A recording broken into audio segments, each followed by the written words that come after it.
കഴിഞ്ഞ 3.5 വർഷക്കാലം ഇവിടെ തിരുവനന്തപുരം നഗരസഭ ഭരിച്ച നമ്മുടെ ആര്യ രാജേന്ദ്രൻ ധിക്കാരത്തിൻ്റെ പര്യായം.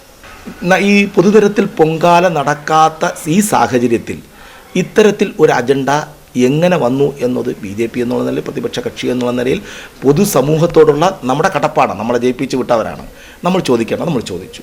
അതിൽ അഴിമതി നടന്നിട്ടുണ്ട് എന്ന് അവരുടെ അകത്ത് തന്നെ അല്ലെങ്കിൽ ഭരണപക്ഷത്ത് തന്നെ അഭിപ്രായം ഉയർന്ന ഒരു സാഹചര്യത്തിലേക്ക് എത്തപ്പെട്ടു. ഏറ്റവും അത്യന്താപേക്ഷികമായ ഒരു യന്ത്രമാണ് ഹിറ്റാച്ചി, അതുപോലെ തന്നെ നമ്മുടെ JCB. ഇത്തരം ഈ മഴക്കാല പൂർവ്വ ശുചീകരണ പ്രവർത്തനങ്ങൾ നടക്കുന്ന സമയത്ത് ഈ പറയുന്ന നഗരസഭയുടെ പരിധിയിൽ വരുന്ന അല്ലെങ്കിൽ നഗരസഭയുടെ ഉടമസ്ഥതയിലുള്ള ഈ വാഹനങ്ങളൊക്കെ റിപ്പയർ ആവും. നഗരസഭയുടെ ഭരണസ്തംഭനമാണ് നമ്മളിവിടെ കാണുന്നത്. കിള്ളിയാറുമായി ബന്ധപ്പെട്ട് ഞാൻ കൊടുത്ത പരാതികൾ നിരവധിയാണ്. കിള്ളിയാറിൻ്റെ കയ്യേറ്റവുമായി ബന്ധപ്പെട്ട് തെളിവുകൾ അടിസ്ഥാനത്തിൽപ്പെടുത്തി കൊടുത്തിട്ടുണ്ട്. പക്ഷേ ഒരു അന്വേഷണവും കളക്ടറെ നേരിട്ട് കണ്ട് 1/2 മണിക്കൂർ സംസാരിച്ചു ആ വിഷയങ്ങളെ സംബന്ധിച്ചിടത്തോളം.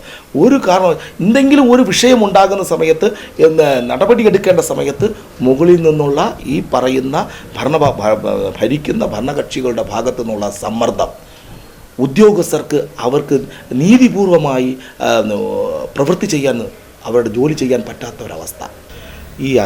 ഈ ധിക്കാരത്തിൻ്റെ ഇതിന് ജനങ്ങൾ മറുപടി കൊടുക്കും, ഉറപ്പായിട്ട് ജനങ്ങൾ മറുപടി കൊടുക്കും. ധാർമ്മികതയുടെ അടിസ്ഥാനത്തിൽ കോടതിയുടെ ഉത്തരവിൻ്റെ അടിസ്ഥാനത്തിൽ FIR ഇട്ടതിൻ്റെ അടിസ്ഥാനത്തിൽ ഒരു പൊതുപ്രവർത്തകൻ എന്നുള്ള നിലയിൽ, ഒരു പാർലമെൻ്ററി രംഗത്ത് നിൽക്കുന്ന ഒരു വ്യക്തി എന്നുള്ള നിലയിൽ അത് ധാർമ്മികതയുടെ അടിസ്ഥാനത്തിൽ രാജിവെച്ച് പുറത്തു പോകേണ്ടത് അവരുടെ മര്യാദ. ഇത് തിരുവനന്തപുരത്തെ കമ്മ്യൂണിസ്റ്റ് മാർക്സിസ്റ്റ് പാർട്ടിയുടെ അവസാനത്തെ മേയറായി മാറും മേയർ ആര്യ രാജേന്ദ്രൻ. തിരുവനന്തപുരം നഗരസഭയുടെ തീപ്പൊരി നേതാവെന്നറിയപ്പെടുന്ന കരമന അജിത്ത് നമ്മോടൊപ്പം ചേരുകയാണ്. BJP യുവജന നേതാവും നഗരസഭ പാർലമെൻ്ററി പാർട്ടി ഡെപ്യൂട്ടി ലീഡറുമായ കരമന അജിത്ത് നഗരസഭയുടെ പ്രവർത്തനങ്ങളെക്കുറിച്ചും അഴിമതികളെക്കുറിച്ചും ഇന്ന് ഞങ്ങളോടൊപ്പം വിശദീകരിക്കുന്നു. അജിത്ത്, പരിപാടിയിലേക്ക് സ്വാഗതം. മേയർ ആര്യ രാജേന്ദ്രൻ അധികാരത്തിൽ വന്ന് 3 കൊല്ലം തികയുന്നു. 3.5 കൊല്ലത്തിലൂടെ ഈ 3.5 വർഷത്തിനിടയിൽ നിരവധി ആരോപണങ്ങളും അഴിമതി ആരോപണങ്ങളും വിവാദങ്ങളും ഒക്കെ ഉണ്ടായിട്ടുണ്ട്. അതിനെല്ലാം ഏറ്റവും മുന്നിൽ നിന്ന് പ്രതിഷേധത്തിൽ നിന്ന ഒരു വ്യക്തിയാണ് അജിത്ത്. ഈ 3.5 വർഷത്തെ നഗരസഭയുടെ പ്രവർത്തനത്തെ എങ്ങനെയാണ് അജിത്ത് കാണുന്നത്? കഴിഞ്ഞ 3.5 വർഷങ്ങൾക്ക് മുമ്പ് നമ്മുടെ മേയർ ആര്യ രാജേന്ദ്രൻ സത്യപ്രതിജ്ഞ ചെയ്യുന്ന സമയത്ത് നമ്മുടെ തിരുവനന്തപുരം നഗരത്തെ സംബന്ധിച്ചിടത്തോളം നഗരത്തിലെ പൊതുസമൂഹം വളരെ സന്തോഷിച്ചു. കാരണം വേറൊന്നുമല്ല, ഒരു 21 വയസ്സ് മാത്രം പ്രായമുള്ളൂ ഒരു വിദ്യാർത്ഥി പ്രസ്ഥാനത്തിൽ കൂടി യുവജന പ്രസ്ഥാനത്തിൽ കൂടി കടന്നു വന്ന ഒരു യുവജന നേതാവ് തീർച്ചയായിട്ടും വളരെ ആകാംക്ഷയോടു കൂടിയും വളരെ നമ്മുടെ പ്രതീക്ഷയോടും കൂടിയാണ് പൊതുസമൂഹം നോക്കിക്കണ്ടത്. അത് CPM-നെ സംബന്ധിച്ചിടത്തോളം CPM അവകാശപ്പെട്ടത്, അവർ പറഞ്ഞത് 21 വയസ്സ് മാത്രം പ്രായമുള്ള ഒരു ചെറുപ്പക്കാരിയെ ഇന്ത്യയിൽ ആദ്യമായിട്ടാണ് ഞങ്ങൾ അവതരിപ്പിക്കുന്നത്, മേയറായി തിരുവനന്തപുരം നഗരത്തിൽ അവതരിപ്പിച്ചിരിക്കുന്നത് എന്നൊക്കെ പറയുന്ന സമയത്ത് നമ്മളെ സംബന്ധിച്ചിടത്തോളം നമ്മുടെ ഭാരതീയ ജനതാ പാർട്ടിയുടെയും അതുപോലെ തന്നെ നമ്മുടെ മുതിർന്ന കാര്യകർത്താക്കന്മാരും ഒക്കെ പറഞ്ഞ ഒരു കാര്യമുണ്ട്. അന്ന് ഞാനും അത് പറഞ്ഞിട്ടുണ്ടായിരുന്നു. കാരണം 10 ലക്ഷത്തോളം വരുന്ന ജനവിഭാഗം തിങ്ങിപ്പാർക്കുന്ന ഒരു നഗരസഭയാണിത്. പക്വതയും പാകുതയുമുള്ള ഒരു ഇരുത്തം വന്ന കൗൺസിലറെ മേയറാക്കിയാൽ കൊള്ളാമായിരുന്നു എന്നൊരു അഭിപ്രായം നമുക്കുണ്ടായിരുന്നു. പക്ഷേ അവരെ സംബന്ധിച്ചിടത്തോളം അവർ ആ 21 വയസ്സായ മേയറെ അവതരിപ്പിക്കുന്ന സമയത്ത് അവർ ഇന്ത്യ മഹാരാജ്യം മുഴുവൻ CPM ആഘോഷിച്ചു. ഞങ്ങൾ അന്തസ്സോടെ അഭിമാനത്തോടു കൂടി ഒരു ചെറുപ്പക്കാരിയെ ഞങ്ങൾ ചരിത്രത്തിലാദ്യമായി നമ്മൾ അവതരിപ്പിക്കുകയാണെന്ന്. പക്ഷേ നിങ്ങളൊന്ന് നോക്കണം, കഴിഞ്ഞ 3.5 വർഷക്കാലം ഇവിടെ തിരുവനന്തപുരം നഗരസഭ ഭരിച്ച നമ്മുടെ ആര്യ രാജേന്ദ്രൻ ധിക്കാരത്തിൻ്റെ പര്യായം, അധികാര ദുർവിനിയോഗത്തിൻ്റെ, ധാർഷ്ട്യത്തിൻ്റെ ഒക്കെ പ്രതീകമായി നമ്മുടെ തിരുവനന്തപുരം നഗരത്തിലെ ജനങ്ങൾ കണ്ട കാഴ്ചയാണ് നമുക്ക് കാണാൻ സാധിക്കുന്നത്. മറ്റൊന്നുമല്ല, 3.5 വർഷത്തിന് മുമ്പ് അധികാരത്തിൽ വന്ന് 1.5 മാസം കഴിയുന്ന മുന്നേ ആറ്റുകാൽ പൊങ്കാലയും നടക്കാത്ത ആറ്റുകാൽ പൊങ്കാല എന്ന് ഞാൻ പറയുന്നില്ല. കാരണം പൊങ്കാല നടന്നു, പണ്ടാരടപ്പിൽ മാത്രമാണ് പൊങ്കാല നടന്നത്. പൊങ്കാല നടന്നു, പൊതുനിരത്തിൽ പൊങ്കാല നടക്കാത്ത ആ വർഷം പൊങ്കാല നടന്നു എന്ന് പറഞ്ഞു. പൊതുനിരത്തിലെ ശുചീകരണ പ്രവർത്തനങ്ങളുമായി ബന്ധപ്പെട്ട് ലക്ഷക്കണക്കിന് രൂപ, ഏകദേശം 3.5 ലക്ഷം രൂപ നമ്മുടെ ഈ വിഷയവുമായി ബന്ധപ്പെട്ട് സഭയിൽ ഒരു അജണ്ട വരികയുണ്ടായി. വന്ന സമയത്ത് ഈ പൊതുനിരത്തിൽ പൊങ്കാല നടക്കാത്ത ഈ സാഹചര്യത്തിൽ ഇത്തരത്തിൽ ഒരു അജണ്ട എങ്ങനെ വന്നു എന്നത് BJP എന്നുള്ള നിലയിൽ, പ്രതിപക്ഷ കക്ഷി എന്നുള്ള നിലയിൽ, പൊതുസമൂഹത്തോടുള്ള നമ്മുടെ കടപ്പാടാണ്. നമ്മളെ ജയിപ്പിച്ച് വിട്ടവരാണ്, നമ്മൾ ചോദിക്കണം, നമ്മൾ ചോദിച്ചു. തീർച്ചയായിട്ടും അതിനൊരു ഉത്തരം നൽകാൻ പോലും അവർക്ക് സാധിച്ചിട്ടില്ല. അതിൽ അഴിമതി നടന്നിട്ടുണ്ട് എന്ന് അവരുടെ അകത്ത് തന്നെ അല്ലെങ്കിൽ ഭരണപക്ഷത്ത് തന്നെ അഭിപ്രായം ഉയർന്ന ഒരു സാഹചര്യത്തിലേക്ക് എത്തപ്പെട്ടു. പൊങ്കാലയുടെ കാര്യം മാത്രമല്ല, അങ്ങോട്ടും ഇങ്ങോട്ടും നമ്മൾ നോക്കൂ, പട്ടികജാതി വിഭാഗത്തിൽപ്പെടുന്ന ജനങ്ങളുടെ അവർക്ക് അവകാശപ്പെട്ട അവകാശങ്ങൾ തട്ടിയെടുക്കുവാൻ ശ്രമിച്ച കാര്യത്തെ സംബന്ധിച്ചിടത്തോളം, അതുപോലെ തന്നെ മഴക്കാല പൂർവ്വ ശുചീകരണ പ്രവർത്തനങ്ങളുമായി ബന്ധപ്പെട്ട് ഏറ്റവും അത്യന്താപേക്ഷികമായ ഒരു യന്ത്രമാണ് ഹിറ്റാച്ചി, അതുപോലെ തന്നെ നമ്മുടെ JCB. ഇത്തരം ഈ മഴക്കാല പൂർവ്വ ശുചീകരണ പ്രവർത്തനങ്ങൾ നടക്കുന്ന സമയത്ത് ഈ പറയുന്ന നഗരസഭയുടെ പരിധിയിൽ വരുന്ന അല്ലെങ്കിൽ നഗരസഭയുടെ ഉടമസ്ഥതയിലുള്ള ഈ വാഹനങ്ങളൊക്കെ റിപ്പയർ ആവും. കാരണം ഈ മഴക്കാല പൂർവ്വ ശുചീകരണ പ്രവർത്തനം നടക്കുന്ന സമയത്ത് മറ്റ് CPMൻ്റെ ആൾക്കാരിൽ നിന്നും അവരുടെ വാടകയ്ക്കെടുത്ത് ഇത്തരം പ്രവർത്തികളിൽ ലക്ഷക്കണക്കിന് രൂപ അവരുടെ അകത്തുള്ള PPMൻ്റെ അകത്തുള്ള ആൾക്കാർക്ക് സാമ്പത്തികമായി നേട്ടമുണ്ടാകുന്ന തരത്തിൽ ഉള്ള സമീപനം അത് ഞാൻ കൊണ്ടുവന്നിട്ടുണ്ടായിരുന്നു. അത് കോവിഡ് കാലത്ത് നമ്മുടെ മൊബൈൽ മോർച്ചറിയുടെ സംബന്ധിച്ചു. മൊബൈൽ മോർച്ചറി നമ്മൾ നഗരസഭയുടെ തെക്കാട് വിളിക്കുന്ന സമയത്ത് മൊബൈൽ മോർച്ചറി അവർ കൊടുക്കത്തില്ല. അതിന് പകരം അവർ വേറൊരു നമ്പർ കൊടുക്കും. നമ്മൾ മുഖ്യമന്ത്രി പറഞ്ഞല്ലോ, മൊബൈൽ മോർച്ചറി നമ്മൾ മരിച്ചു കഴിഞ്ഞാൽ കോവിഡ് പേഷ്യൻ്റ് 1 മണിക്കൂർ നേരത്തേക്ക് വീട്ടിൽ വയ്ക്കുവാനുള്ള സാഹചര്യം ആ കോവിഡിൻ്റെ ഒരു 1ാം ഘട്ടം കഴിഞ്ഞതിന് ശേഷം മുഖ്യമന്ത്രിയുടെ പ്രസ്താവന ഉണ്ടായിരുന്നു. പക്ഷേ ഞാൻ തന്നെ നഗരസഭ നമ്മുടെ തെക്കാട് വിളിക്കുന്ന സമയത്ത് അത് എനിക്ക് കിട്ടിയിട്ടില്ലായിരുന്നു. അന്വേഷിച്ചപ്പോൾ ഇതൊക്കെ പൂഴ്ത്തിവെക്കുന്ന ഒരു സാഹചര്യമാണ് ഞാൻ കണ്ടു. ഞാനത് പല ഭാഗത്തു നിന്നും അത് എവിടെയൊക്കെ സൂക്ഷിച്ചിരുന്നു എന്നുള്ളത് വരെ ഞാൻ എൻ്റെ ഫേസ്ബുക്കിലൊക്കെ ഞാൻ ഇതാണ് ചുരുക്കത്തിൽ പറഞ്ഞു കഴിഞ്ഞാൽ ഈ നഗരസഭയുടെ ഭരണസ്തംഭനമാണ് നമ്മളിവിടെ കാണുന്നത്. കഴിഞ്ഞ 3.5 വർഷക്കാലം കൊണ്ട് നമ്മുടെ ഇവിടെ ഇപ്പം കുടിവെള്ളമില്ല. രൂക്ഷമായ കുടിവെള്ളക്ഷാമമാണ് തിരുവനന്തപുരം നഗരസഭയുടെ പരിധിയിലുള്ള ജനങ്ങൾ അനുഭവപ്പെടുന്നത്. മറ്റൊന്ന് മാലിന്യ പ്രശ്നത്തിനൊരു ശാശ്വതമായ പരിഹാരം കണ്ടെത്തുവാൻ നഗരസഭയ്ക്ക് ഇന്നേ വരെ സാധിച്ചിട്ടില്ല. അത് നമ്മൾ മനസ്സിലാക്കണം. അതുപോലെ തന്നെ നമ്മുടെ മരാമത്ത് പണികൾ, നമ്മുടെ നഗരത്തിൻ്റെ വിവിധ ഭാഗങ്ങളിലെ റോഡുകൾ മുഴുവൻ പൊട്ടിപ്പൊളിഞ്ഞു കിടക്കുന്നു. ടെൻഡർ എടുത്ത കരാറുകാർക്ക് പണി ചെയ്യാൻ പറ്റാത്ത സാഹചര്യം സംജാതമായിരിക്കുന്നു. അത് മറ്റൊന്നുമല്ല, അവർക്ക് പണി ചെയ്ത പണം പോലും ഇതുവരെ കൊടുക്കുവാൻ സാധിച്ചിട്ടില്ല.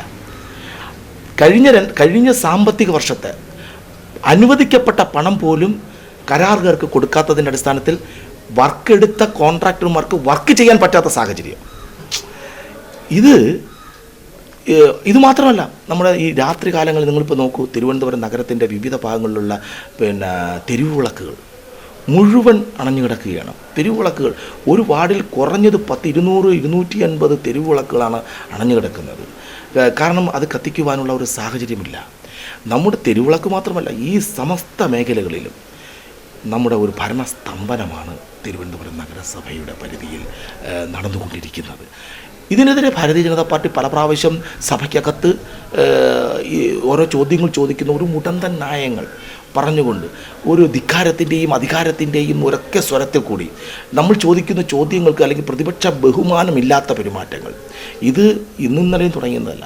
നമ്മുടെ അശോക് കുമാർ സാറിനെ പോലുള്ള മുതിർന്ന ആൾക്കാർ ഇരിക്കുന്ന സമയത്ത് അവർ ചോദിക്കുന്ന ചോദ്യങ്ങൾക്ക് പോലും ഈ സാറും കുട്ടിയും കളിക്കുന്ന രീതിയിൽ ഇരിക്കണോ, ഇരിക്കൂ, അവിടെ ഇരിക്കൂ, എണീക്കൂ, ഒരു പ്രായത്തിൽ കവിഞ്ഞ ഒരു പക്വതയില്ലാത്ത പെരുമാറ്റമാണ് നഗരസഭയുടെ ചെയറിലിരുന്നു കൊണ്ട് ഈ നമ്മുടെ ആര്യ രാജേന്ദ്രൻ കാണിച്ചു കൊണ്ടിരിക്കുന്ന പ്രവൃത്തികൾ. ഇത് തിരുവനന്തപുരം നഗരത്തെ സംബന്ധിച്ചിടത്തോളം ഞാൻ നേരത്തെ സൂചിപ്പിച്ചല്ലോ, ഒരു ഇരുത്തം വന്ന ഒരു കൗൺസിലറായിരുന്നു എന്നുണ്ടെങ്കിൽ ഇത്തരം കാര്യങ്ങൾക്ക് നേരത്തെയും മേയർമാർ ഒട്ടനവധി മേയർമാരുണ്ടായിരുന്നിട്ടുണ്ട്. അവരുടെയൊക്കെ പെരുമാറ്റങ്ങളിൽ നിന്ന് നമുക്ക് മനസ്സിലാക്കാൻ സാധിക്കും. ഇത് പാർട്ടിയുടെ ബ്രാഞ്ച് കമ്മിറ്റി പറഞ്ഞാൽ അനുസരിക്കില്ല, പാർട്ടിയുടെ ലോക്കൽ കമ്മിറ്റി പറഞ്ഞാൽ അനുസരിക്കില്ല, പാർട്ടിയുടെ ഏരിയ കമ്മിറ്റി പറഞ്ഞാൽ അനുസരിക്കില്ല, പാർട്ടിയുടെ ജില്ലാ കമ്മിറ്റി പറഞ്ഞാൽ അനുസരിക്കില്ല, പാർട്ടിയുടെ സ്റ്റേറ്റ് കമ്മിറ്റി പറഞ്ഞാൽ അനുസരിക്കില്ല.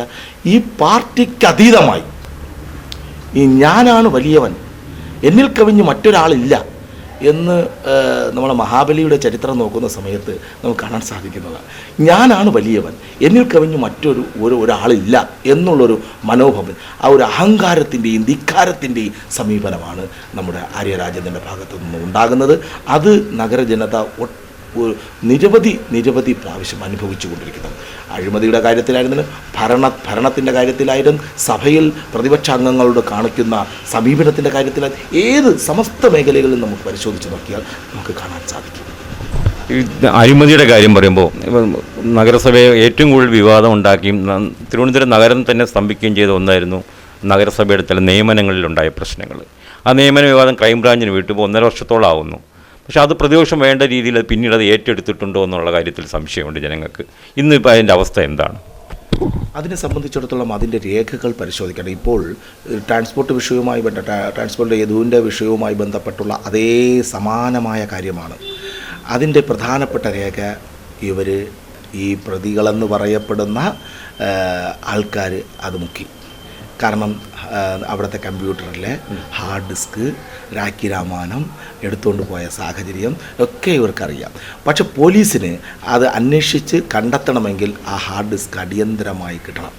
ഹാർഡ് ഡിസ്ക് പരിശോധിച്ചാൽ മാത്രമേ അതിൻ്റെ കൃത്യമായ ഇതിൽ ഈ കത്തിടപാടിൽ പിന്നെ എൻ്റെ ഗർഭം ഇങ്ങനെ അല്ല എന്നുള്ളൊരു പടമുണ്ട്.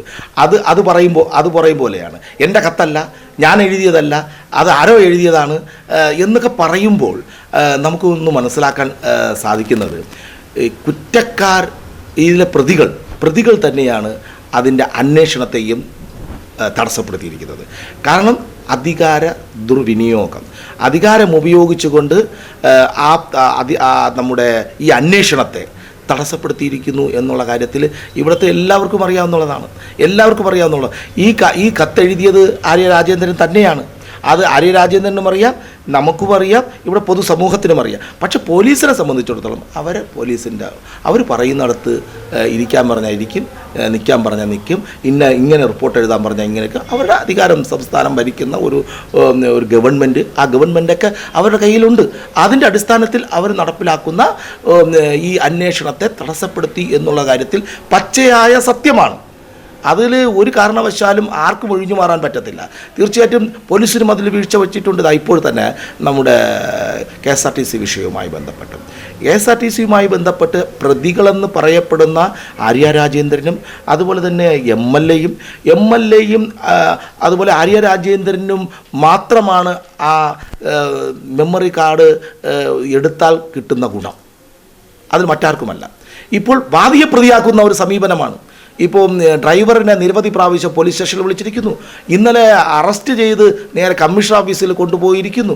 ഇതിൻ്റെ ആവശ്യം എന്താണ്? യഥാർത്ഥത്തിൽ ചെയ്യേണ്ടത് എന്താണ്? FR പറഞ്ഞിട്ടുള്ള പ്രതികളെന്ന് പറയുന്ന ഇവരുടെ മൊഴിയെടുക്കണം, ഇവരെ ക്വസ്റ്റ്യൻ ചെയ്യണം. മേയറായിരുന്നാലും MLA ആയിരുന്നു, കുറ്റം എല്ലാവർക്കും ഒരുപോലെയാണ്. അത് MLA ആണെന്നും മേയറാണെന്നും പറഞ്ഞുകൊണ്ട് നിയമം രണ്ട് വഴിയില്ല, എല്ലാവർക്കും ഒന്നാണ്. അത് ആദ്യം ചെയ്യേണ്ടത് FIR പറയുന്ന ഈ പ്രതികളെന്ന് പറയുന്ന ഈ രണ്ടുപേരെയും എന്തുകൊണ്ട് പോലീസ് ക്വസ്റ്റ്യൻ ചെയ്യുന്നില്ല? ഒരു ഇൻസിഡൻറ്റ് നടന്നു, ഒരു വിഷയം നടന്നു, പോലീസ് എന്താ ചെയ്യേണ്ടത്? KSRTC ഡ്രൈവറെ കസ്റ്റഡിയിൽ എടുക്കുന്നതോടൊപ്പം തന്നെ ആ വണ്ടി സീബ്ര ലൈനിൽ നിയമം തെറ്റിച്ച് ക്രോസ് ചെയ്തിരിക്കുന്ന ആ വാഹനം ഓട്ടിച്ച ഡ്രൈവറെയും കസ്റ്റഡിയിൽ എടുക്കണമായിരുന്നു. അയാൾ മദ്യപിച്ചിട്ടുണ്ടോ എന്ന് ഞാൻ പറഞ്ഞാൽ പോലീസിന് നിഷേധിക്കാൻ പറ്റൂ? വൈദ്യപരിശോധന ആദ്യം ആര്യ രാജേന്ദ്രൻ എന്താ പറഞ്ഞത്? ഈ ഡ്രൈവർ മദ്യപിച്ചിരുന്നു എന്ന് പറഞ്ഞു. വൈദ്യപരിശോധനയിൽ അത് പൊളിഞ്ഞു. പിന്നെ അപകടകരമായി വണ്ടി ഓട്ടിച്ചു എന്ന് പറഞ്ഞു. അത് വിജിലൻസ് വിഭാഗം CCTV ക്യാമറ പരിശോധിക്കുന്ന സമയം അപകടകരമായി വണ്ടി ഓട്ടിച്ചിട്ടില്ല. പിന്നെ കമ്മ്യൂണിസ്റ്റ് പാർട്ടിയുടെ സ്ഥിര ശൈലിയാണ് ലൈംഗിക പീഡനം, ആ കാര്യത്തിൽ പറഞ്ഞുകൊണ്ട് നിൽക്കുന്നു. അതും തെളിയിക്കാൻ നമ്മുടെ മേയർക്ക് കഴിഞ്ഞിട്ടില്ല. ഇവരാണ് യഥാർത്ഥത്തിൽ കുറ്റക്കാർ. വണ്ടിക്കകത്ത് ഭർത്താവ് എന്ന് പറയുന്ന സച്ചിൻ ദേവ് കയറി അകത്ത് കയറി അവിടുത്തെ അതിൽ യാത്രക്കാരെ ഭീഷണിപ്പെടുത്തി. അതിൽ കുട്ടികളുണ്ടായിരുന്നു, തൃശ്ശൂരിൽ നിന്ന് പഠനം കഴിഞ്ഞ് വരുന്ന കുട്ടികളുണ്ടായിരുന്നു, വൃദ്ധരുണ്ടായിരുന്നു, സ്ത്രീകളുണ്ടായിരുന്നു. അവരെ പെരുവഴിയിൽ ഇറക്കി വിട്ടു. തെറ്റ് ചെയ്തത് ആരാണ്? തെറ്റ് ചെയ്തത് മേയറും അത് ഭർത്താവും തന്നെയാണ് തെറ്റ് ചെയ്തത്. അത് കഴിഞ്ഞതിന് ശേഷം വണ്ടിയുടെ റോങ് സൈഡിൽ കൂടെ വണ്ടിയെടുത്ത് നേരെ സീബ്ര ലൈൻ ക്രോസ് ചെയ്ത് ഗതാഗത തടസ്സം സൃഷ്ടിച്ചു. കുറ്റം ആരാ ചെയ്തത്? മേയറാണ് ചെയ്തത്, സച്ചിൻ ദേവാണ് ചെയ്തത്. എന്തുകൊണ്ട് ഇവരെ പോലീസ് മൊഴിയെടുക്കുന്നില്ല? ഇവരെ വിളിച്ച് ഈ തരത്തിലുള്ള ഒരു ക്വസ്റ്റ്യൻ ചെയ്യൽ. ഇന്നലെ 4:30 മണിക്ക് എന്തോണ് ഡ്രൈവറെ കമ്മീഷൻ ഓഫീസിൽ അറസ്റ്റ് ചെയ്ത് കൊണ്ടുവന്നത്. വീട്ടിൽ നിന്ന് അറസ്റ്റ് ചെയ്ത് കൊണ്ടുവന്ന് ആ കമ്മീഷൻ ഓഫീസിൽ ഇരുത്തിയിട്ട് രാത്രി 10:30 മണി വരെ ചോദ്യം ചെയ്തു. എന്തുകൊണ്ട് നമ്മുടെ ഈ കോടതി പറഞ്ഞല്ലോ പ്രതികള ഈ മേയർ ആര്യ രാജേന്ദ്രനും അതുപോലെ തന്നെ സച്ചിൻ ദേവും ഇതിൽ പ്രതിയാണ്.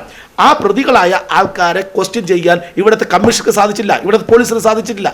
പോലീസ് ഞാൻ നേരത്തെ പറഞ്ഞല്ലോ നമ്മുടെ ഹാർഡ് ഡിസ്ക് മോഷണവുമായി ബന്ധപ്പെട്ട്.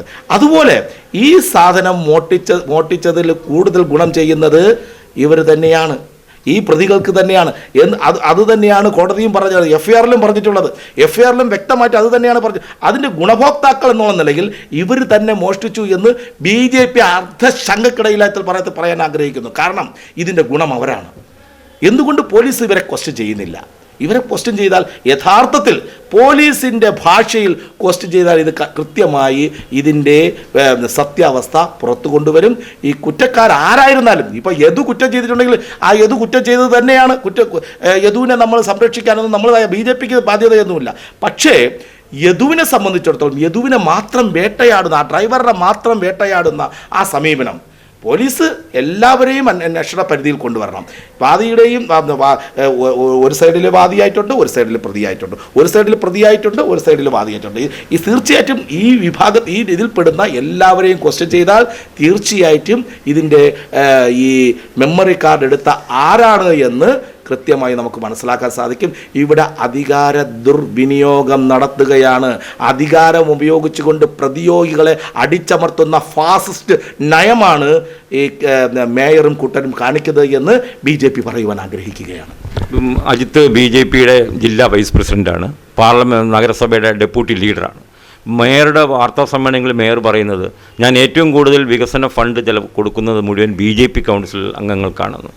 അത്തരത്തിൽ രാഷ്ട്രീയമായിട്ടുള്ള ഒരു വിവേചനം മേയറുടെ ഭാഗത്ത് നിന്ന് എപ്പോഴെങ്കിലും വാർഡിൻ്റെ വികസനങ്ങൾക്കുണ്ടായിട്ടുണ്ടോ? ഒരിക്കലുമില്ല. ഒരു സാമ്പത്തിക വർഷത്തിൽ നമുക്ക് കഴിഞ്ഞ പ്രാവശ്യം കിട്ടിയിട്ടുള്ളത് 90 ലക്ഷം രൂപയാണ്. 80-നും 90-നും ഇടയ്ക്കാണ് ഓരോ വാർഡിലും എടുക്കുന്നത്, നമുക്ക് ഫണ്ട് അനുവദിക്കുന്നത്. അതിൻ്റെ അടിസ്ഥാനത്തിലാണ് മെയിൻ്റനൻസ് വർക്കായിരുന്നാലും അതുപോലെ തന്നെ നമ്മുടെ വാർഡിൻ്റെ അകത്തുള്ള മറ്റു പ്രവൃത്തികളും നടത്തുന്നത്. ഈ BJPയുടെ അംഗങ്ങൾക്കോ UDFൻ്റെ അംഗങ്ങൾക്കോ ആർക്കും തന്നെ ₹1 കൂടുതൽ കൊടുത്തതായിട്ട് എനിക്കറിയില്ല. തീർച്ചയായിട്ടും അത് നമ്മൾ ഒരു വിവരാവകാശം എടുക്കുന്ന സമയത്ത് അറിയാൻ സാധിക്കും. ഞാൻ കഴിഞ്ഞ ഒരു 1.5 വർഷത്തിന് മുമ്പ് ഒരു വിവരാവകാശം നിയമത്തിൽ ചോദിച്ചിട്ടുള്ള ചോദ്യങ്ങൾ പ്രധാനപ്പെട്ടതാണ്. മറ്റൊരു ഈ നഗരസഭയുടെ 100 കൗൺസിലർമാർക്കും കൊടുത്തിട്ടുള്ള ഫണ്ട് വിനിയോഗത്തെ സംബന്ധിച്ചിടത്തോളം ഏറ്റവും കൊടുത്തിട്ടുള്ളത് അവരുടെ ആൾക്കാർക്കാണ്. മേയറുടെ വാർഡിൽ ഒരു 2 കോടി രൂപയാണ് ഒരു സാമ്പത്തിക വർഷം എടുത്തിട്ടുള്ളത്. ഒരു 2 കോടി രൂപ ഇല്ലെന്ന് മേയർ പറയട്ടെ. മേയറിൻ്റെ വാർഡിൽ അവിടുത്തെ ഒരു സ്കൂളിൻ്റെ പ്രവർത്തനം നല്ല കാര്യമാണ്, നമ്മൾ എതിർക്കുന്നൊന്നുമില്ല, നല്ലൊരു കാര്യം. സ്കൂൾ കെട്ടിടത്തിൻ്റെ നിർമ്മാണത്തിന് 2 കോടി രൂപ ഒരു സാമ്പത്തിക വർഷം. നമുക്ക് 80-നും 90-നും ഒരു വർഷം തരുമ്പോൾ മേയറുടെ വാർഡിൽ അതിന് പുറമെ അനുവദിക്കപ്പെടുന്ന സാമ്പത്തിക വർഷത്തിൽ പൊതുവായിട്ട് അനുവദിക്കപ്പെടുന്ന തുകയ്ക്ക് പുറമെ 2 കോടി രൂപ ഒരു സാമ്പത്തിക വർഷത്തിൽ തന്നെ എടുത്ത ചരിത്രം നമ്മുടെ മുന്നിലുണ്ട്. അത് ഭരണപക്ഷത്തിൽപ്പെടുന്ന. ഞാനൊരു കാര്യം പറയാം, അത് മേയർ അത് പങ്കുവയ്ക്കുന്നതിലും അതിൽ വിവേചനമുണ്ട്. കാരണം എന്ന് പറഞ്ഞാൽ അവരെ പാർട്ടിയിൽ തന്നെ അഭിപ്രായ വ്യത്യാസമുണ്ട്. ചില കൗൺസിലർമാർക്ക് കൂടുതൽ, ചില കൗൺസിലർമാർക്ക് കുറവ് എന്നുള്ളത് അവർക്ക് തന്നെ അതിനകത്ത് അഭിപ്രായ വ്യത്യാസം ഇപ്പോഴും നിൽക്കുന്നുണ്ട്. പക്ഷേ ഈ നേരത്തെ സൂചിപ്പിച്ച ഈ കാര്യങ്ങൾ അത് തികച്ചും തെറ്റാണ്. അവരെ സംബന്ധിച്ചിടത്തോളം BJPയുടെ കൗൺസിലർമാരുള്ള വാർഡുകളിൽ അമിതമായി തരുന്നു എന്ന് പറയുന്നത് അവരുടെ ഔദാര്യമൊന്നുമല്ല. അങ്ങനെ തന്നിട്ടുണ്ടെങ്കിൽ അത് നമ്മുടെ അവകാശം തന്നെയാണ്. പക്ഷേ അത് തന്നിട്ടില്ല എന്നുള്ള സത്യാവസ്ഥ ഞാനിപ്പോൾ അടിവരയിട്ട് പറയുവാനും ആഗ്രഹിക്കുന്നു.